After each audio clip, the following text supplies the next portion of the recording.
Jadi kalau dianggap ini soal hukum, iya kalau maling ayam itu soal hukum. Tetapi kalau pejabat, pasti itu soal politik. Kan korupsi itu karena seseorang berlimpah kekuasaan, kan itu intinya tuh.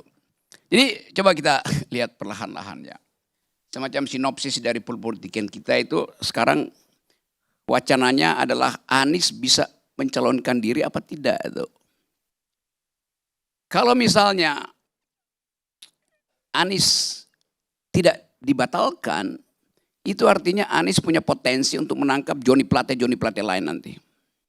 Kira-kira begitu yang terbentuk di dalam pikiran publik. Saya terangkan itu untuk mewakili kecemasan publik terhadap calon-calon presiden yang tidak mau bikin radical break dengan kekuasaan sekarang.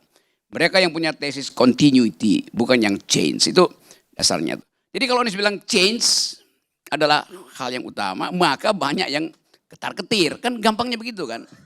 Jadi jangan kita sembunyikan sesuatu yang ada dalam kecerdasan publik, lalu kita putar itu, soal ini cuma soal hukum. Ya bukan cuma soal hukum. Dari segi momentum, ini adalah peristiwa politik. Jadi sebetulnya kalau kita bikin semacam algoritma,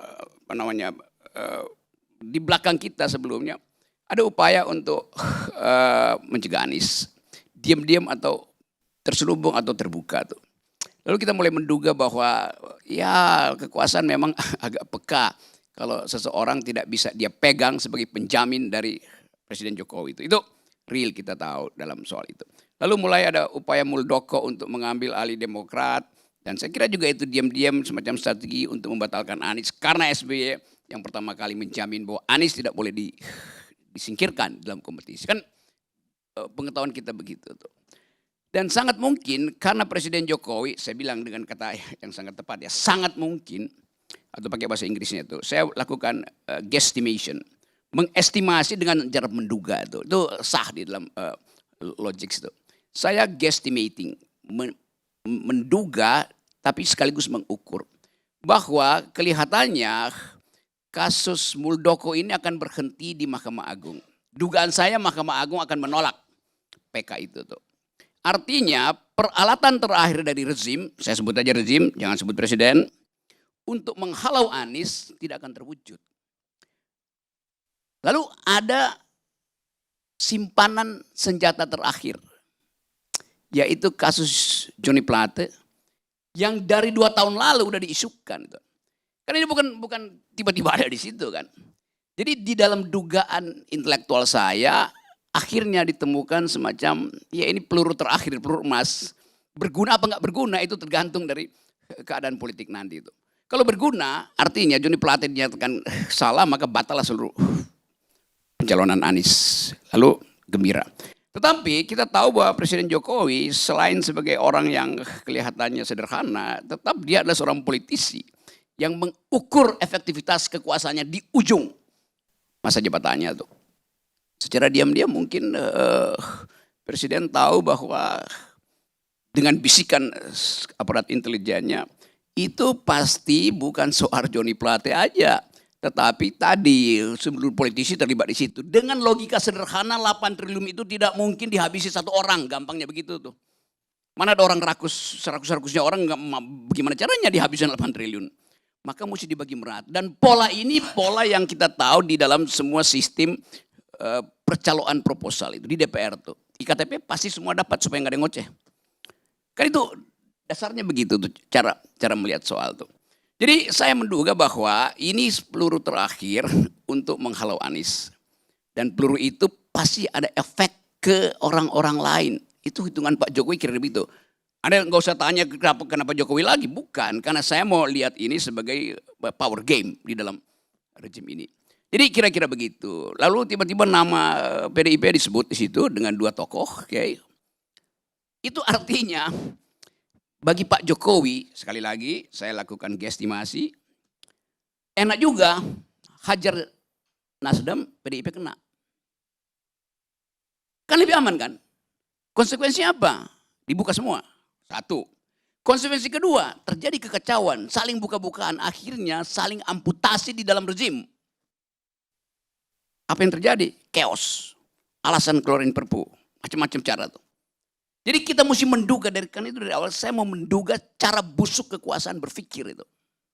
Kan kita nggak mungkin menganggap kekuasaan bisa berpikir secara manis, mulus.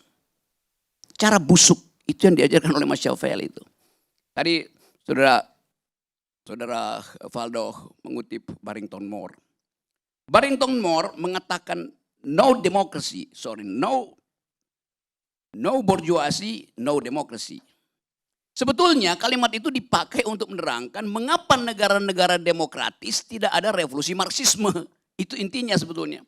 Karena ada kelas menengah tadi. Nah di kita bukan no bourgeoisie, no democracy, no politician, no corruption. Begitu dalilnya. Hanya karena ada politisi maka ada korupsi. Simpel aja. Jadi buat memperpendek uraian, saya menganggap bahwa ini adalah percaturan terakhir. Game terakhir dari istana untuk meminta publik mengerti bahwa dia masih punya kekuatan. Tapi ini juga pertaruhan yang membahayakan. Sebab kalau gagal dibuka semua akhirnya tuh. Dan itu yang kita tunggu. Kalau elit saling membunuh saya senang. Karena rakyat selamat. Kalau elit bersekutu rakyatnya jadi korban. Kan begitu kok berpikir komplotan itu kan.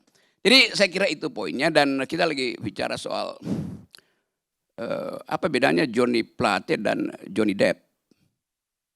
Dua-duanya disiksa oleh partnernya.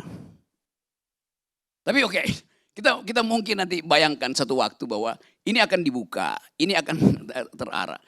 Walaupun orang anggap iya ini 8 triliun apa sih dibandingkan dengan 350 triliun di Departemen Keuangan. Sama kasusnya. Tetapi ini kasus yang punya political tone yang tinggi. Itu bedanya tuh. Di pertaruhan ini adalah pertaruhan peradaban. Mau nggak kita mulai dengan cara yang jujur mengatakan bahwa di dalam korupsi tidak ada satu elemen pun yang tidak terlibat di dalam sistem kekuasaan. Begitu cara berpikirnya.